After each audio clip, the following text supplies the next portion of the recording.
Good afternoon বন্ধুরা। মেয়েকে নিয়ে ক্যারাটে ক্লাসে চলে এসেছিলাম, অনেকক্ষণ ছুটির টাইম হয়ে গেছে,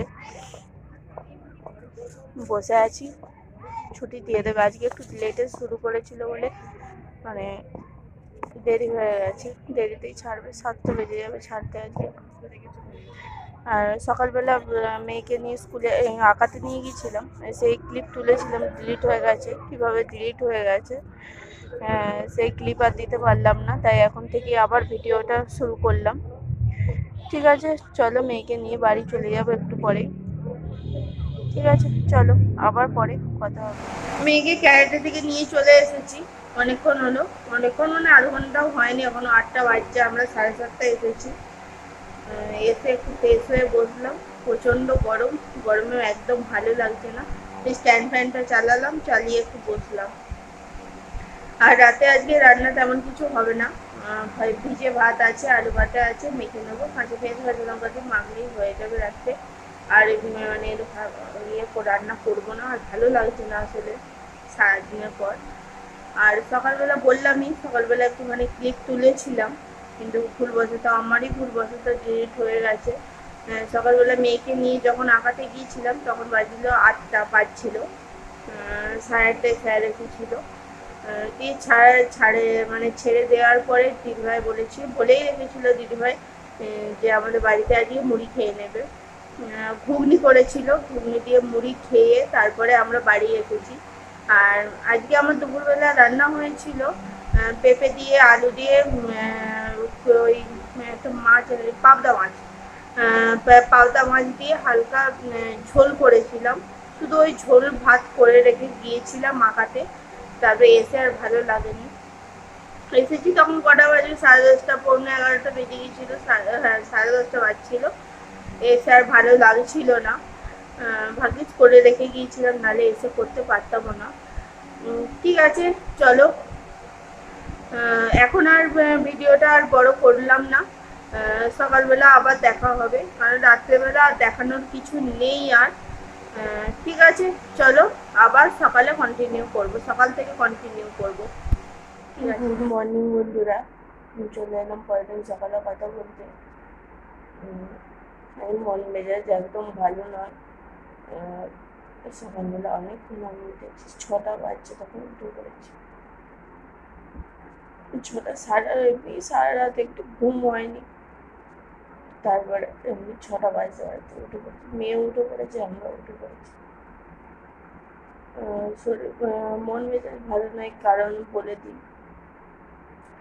কালকে আপনাদের সাথে কথা বলার খানিক্ষণ পরে 9টার সময়, 9টা 9:30টার সময় মেয়ের একটুখানি ঘুম ঘুম পেয়েছিল।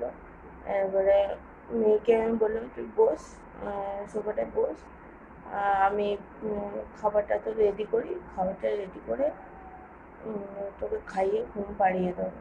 কালকে অনেকটা চাপ গেছে ওর উপর দিয়ে, ক্যারাটে, আঁকা, অনেক টায়ার্ড হয়ে পড়েছে, তারপরে ঘুম নিয়ে।